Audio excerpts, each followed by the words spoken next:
Hot Tub Factory Outlet is now open in Draper. Don't wait months for your hot tub. Get it now. Enjoy that outdoor deep soaking experience you've been thinking about all year. Whether you have limited space or lots of room, you can have that relaxation you've been wanting today. Shop Utah's newest selection of Viking hot tubs. They're all on display at the beautiful new showroom. Best pricing in Utah and no wait time while supplies last. Hot Tub Factory Outlets at hottubfactoryoutlets.com.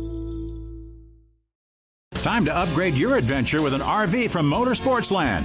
Don't put off making exciting memories and exploring the many outdoor hideaways right here in Utah. Come in today and see how Motorsportsland can help you get away, or visit motorsportsland.com.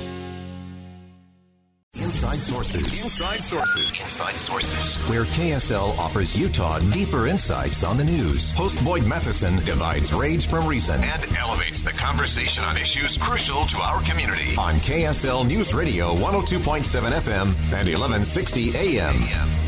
Welcome back to Inside Sources here on KSL News Radio. Great to be with you today. I am Boyd Matheson. And, of course, as we look towards 9/11 this weekend, and as we look back at what has taken place over the last 20 years, it's time to get some good perspective, some good insight in terms of what actually happened in Afghanistan, what lessons we learned, what lessons we missed, and more importantly, what we do going forward.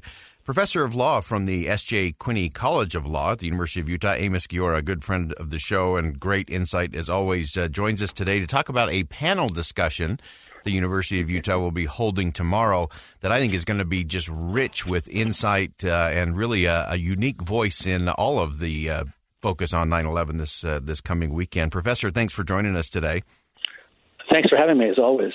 So I know you've got an event that is both live and virtual coming up on Friday, 12:15 at the College of Law, or you can go virtually there as well. We'll put all of this on our Facebook page and social media outlets so people can join. It is free to the public. But tell us about the panel and what this discussion is going to be about tomorrow. The panel is, there are four of us in the panel: Professor Holbrook from the law school, Ralph Mercer, who served in the British Army, who's a graduate of the law school, and Dave Schoeneman, who I'm sure is familiar to many of your listeners, who was, assistant U.S. attorney in Salt Lake City, and then served in Afghanistan with the DOJ, which means that on our panel, we have two people who served in Afghanistan, Schoeneman and Mercer, and I think that will provide truly unique insight that the audience will be richly benefited from it. And there are no secrets. The topics we're addressing, 9/11, looking back, Afghanistan, looking back, looking forward, are clearly in the minds of Americans, here, there, and everywhere. And I think that it gives us an opportunity to address significant strategic questions, which are relevant not only today, but also moving forward. Again, I really do want to emphasize that the panel is unique because of the four of us. Two served in Afghanistan. Holbrook also served in Vietnam. But in the context of this, we really are very fortunate to have Dave Schoeneman and Ralph Mercer on the panel with us. Yeah, this really is one of those moments where the University of Utah is a unique voice, I think, across the nation in terms of the perspective. And so let's dive into some of those things. And, of course, your unique perspective, Professor, is between your background in the military in Israel as part of that defense force as a lieutenant for 19 years. You have some really interesting perspective in terms of the region as a whole. But start with a broad brush for us. What are the things that we should be thinking about as we look back and look forward? Straight to the point. One, was the American involvement in Iraq/Afghanistan in the aftermath of 9/11, quote-unquote, worth it? Two, what were the strategic goals, if any, question mark? Three, given that the United States has now left Iraq and Afghanistan, and the manner in which the departure was conducted, with all due respect to the decision, which we've talked before, I agree with the decision, but I think there are legitimate questions out there in terms of America as a reliable ally. And four, moving forward, the role of the United States in the Middle East in particular, and the world in general. And I think that the event tomorrow and the events of the past weeks really force us, whether we want to or not, to ask ourselves difficult questions. Yeah. So I want to jump right to what you mentioned about America as an ally moving forward, especially in that region. Again, given your background and work in that region, is there What is America's position in the region right now, and is there confidence for nations in the Middle East and those surrounding areas to have America as an ally? Because, as you correctly noted, I served in the Israel Defense Forces where we divide everything into three. I'll give you three answers. One, I think there's concern about the extent to which the United States consistently does not understand the Middle East.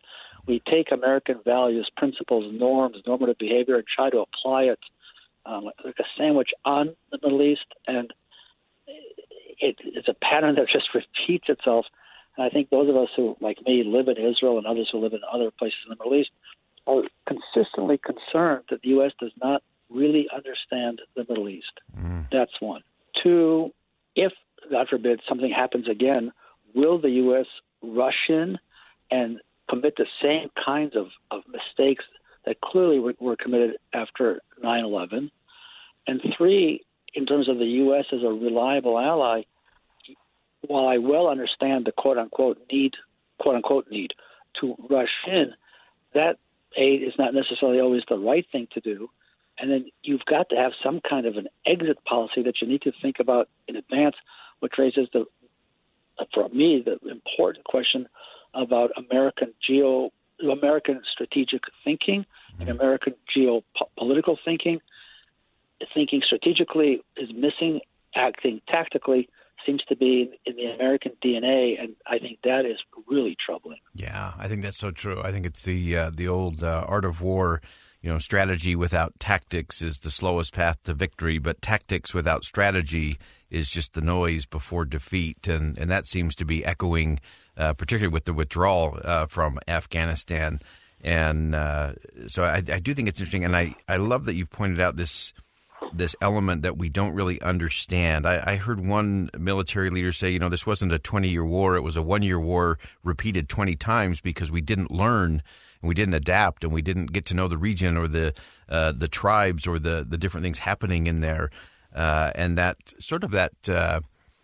I guess it's a strategic narcissism that thinking that everything will play out, based on U.S. norms and values and behavior just doesn't seem to play right in terms of the Middle East. I remind you that President Bush, the son, talked about bringing democracy to the Middle East. So that's a cliche, that's a mantra, that's a soundbite. But I don't think that President Bush stopped to ask the people and the leaders in the Middle East, do you really want democracy? Do you really understand democracy? That's not a negative. That's just a reality. We make these normative assumptions. We refer to Afghanistan as a country. Afghanistan is not a country. It's not a country as you and I understand a country. It's warlords, it's tribal leaders, it's the Taliban. It's not how you and I understand countries, and we make the same mistake over and over again. Iraq wasn't a country, right? There were the Shiites, the Sunnis, the Kurds, and we repeat. It's Barbara Tuchman's March of Folly, right? It's the same thing. Or Einstein about stupidity, right? You repeat yourself over and over. Insanity, right? You repeat yourself over and over again. That's what this is, and the tragedy, of course, is, how many lives were lost, how many lives were destroyed, how much money was misspent. If the idea was to get bin Laden, and let's say that after 9/11, it's a legitimate goal to try to find bin Laden, and ultimately SEAL Team 6 killed him. That's fine. Then the obvious question is, after you do that, why did President Obama stay? Why did President Trump stay? Is it inertia? I mean, does that mean that American foreign policy is guided by inertia? That's a terrible thing. And obviously, you and I are of age. We can go back to Vietnam and ask the same question. So I think that President Biden made the absolute right decision to get out. We're going to have a long talk about the way in which it was conducted, intelligence, and so on and so on. The decision was right. But, you can certainly ask, where was Obama? And where was Trump? And those are, I think, questions that from a foreign policy perspective.